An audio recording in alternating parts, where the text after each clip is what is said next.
The last 2 months have been interesting, particularly on the bond markets, right? We still haven't come to a point where markets and central bank have settled on what they think is the appropriate sort of level of rates. There's this constant push and pull going on. What's happening there?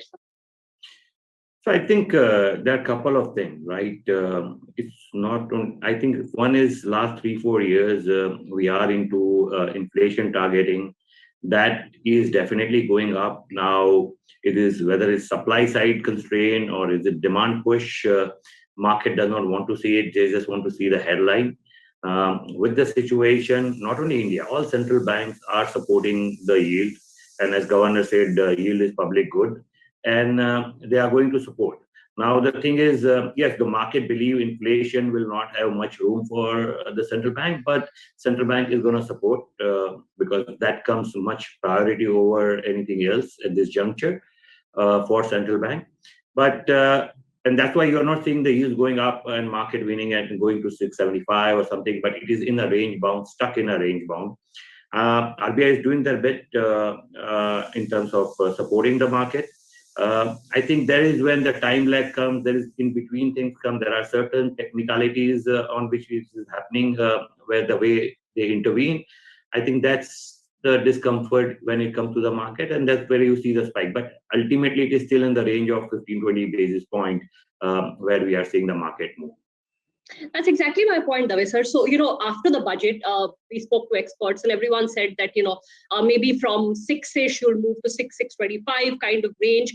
And many sort of fundamental factors seem to, justify a slight move up in rates.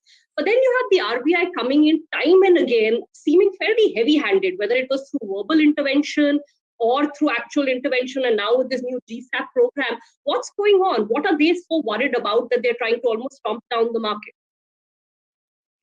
Yeah, hi, Ira. I think maybe because the Reserve Bank of India can only influence government security yields through direct action, and therefore everyone's looking at that. But my sense is the RBI is quite conscious, and that's through public statements they have, many people have made, including the governor, that the reality is this curve then feeds into all other curves, right? So one can become a little critical of the central bank as to why they are not letting the market be. If the market wants it to be at 640, 650, we'll discover. Eventually, the market will discover a new equilibrium.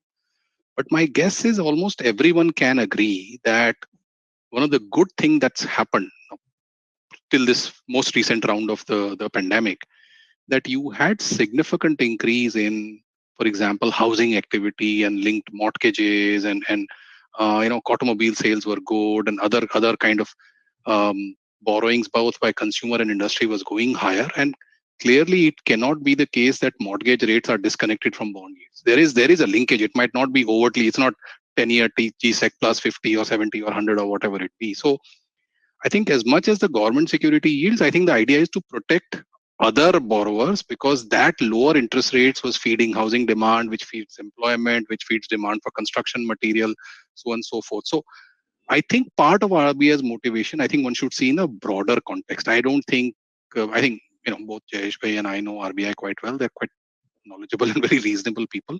So it's not that they think at 6/4, there will be a booming economy, and at 675 there'll be a destruction. But I think the reality of financial markets, and I'm sure you also observed, is that it can get into periods where it gets unhinged from fundamental factors. And can we as a country, struggling with the kind of growth challenges and demand destruction that we saw in the last FY, can we afford that to happen? Simply to appease, let's say, purists who think let the market be. So that's how I would respond to your query. Not that I'm calling you a purist, by the way. Okay, thank you for that clarification. But Jayesh sir, the critics have said that there is too much of a, for the want of a better word, obsession with the 10-year. For instance, the 5-year yield has moved up, and a lot of people have said that more and more corporate borrowing, much more corporate borrowing is obviously linked to the 5-year than the 10-year. And in trying to target, at least apparently one rate, there are various places where anomalies are cropping up. Is that the case, Jayesh? No, so I think as Dave said, right, it is more about, you see, when the yields start going up, right, it does disturb, and then everything, and you can't define where it will stop. Then it may go up a little bit, it may go extended, and then it may again trace a little bit more. So it will find its own level if you try to look at it. But the damage it can do on the other parts of the lending, that is the corporate lending, mortgages, would be much wider. Now, coming to your question in terms of targeting the benchmark, as I said in the beginning, that there are some technicalities in terms of targeting the entire yield curve. So if maybe you start with benchmark, and then of course now they've started looking at other benchmark like 5 year, 15 years, and all that. But I think eventually they will have to look at across all securities. So it's not that otherwise what is happening, people are also sticking to benchmark security, and therefore the other securities actually fail. And that's where you see that anomaly. So that will happen. But their intent is clear. Now, whether they are able to do that very quickly or they may take a couple of months to get there, that we will have to see. Mr. Dave, the latest sort of, salvo they fired was this GSAP program. Firstly, I'm very curious to understand from both of you as to how you read GSAP. I got a range of views from this is just repackaged OMO calendar, to this is almost QE, to this is QE. What did you read into it, Dave, sir? No, I think it's addressing a ask which has been made for quite some time, that you did have a situation up to, I would say, early March, maybe middle of Feb, where I know that dealers were looking at screens on Thursday evening whether there will be any announcement or not.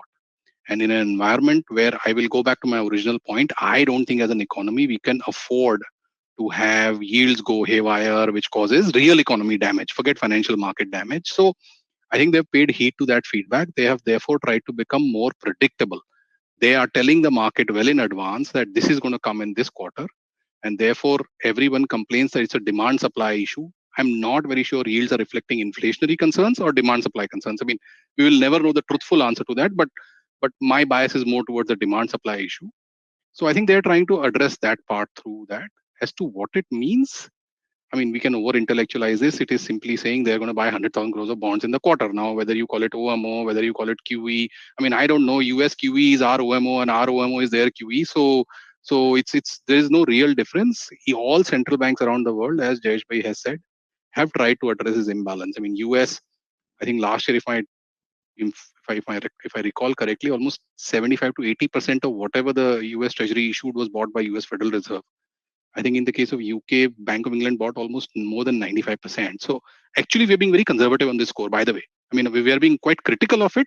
That's the price we pay for being an emerging market and not being a reserve currency, and for having institutionals, which often have been found wanting. But the reality is, India's central bank, in the context of things, has been relatively quite conservative in its support as compared to Western and even some Asian central banks. True. There's the same question to you, what you read into GSAP, but I'll add a point there.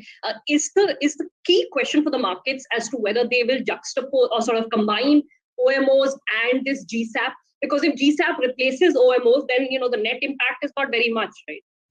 No, I think they will do both, right? So at least this is something, when they gave GSAP, that is at least giving you a minimum amount that they will come up and buy, right? So I think that's more of giving clarity. I think they are doing their every bit to convince the market that we are there and we are going to support the market. But still, as you said, some critics and of course young traders, everybody feels differently because they all see it, oh yeah, but inflation is going up, and therefore, how can central bank support? And as Dave said, we are actually being more conservative, right? So if you really look at it, we can actually go out, support much more.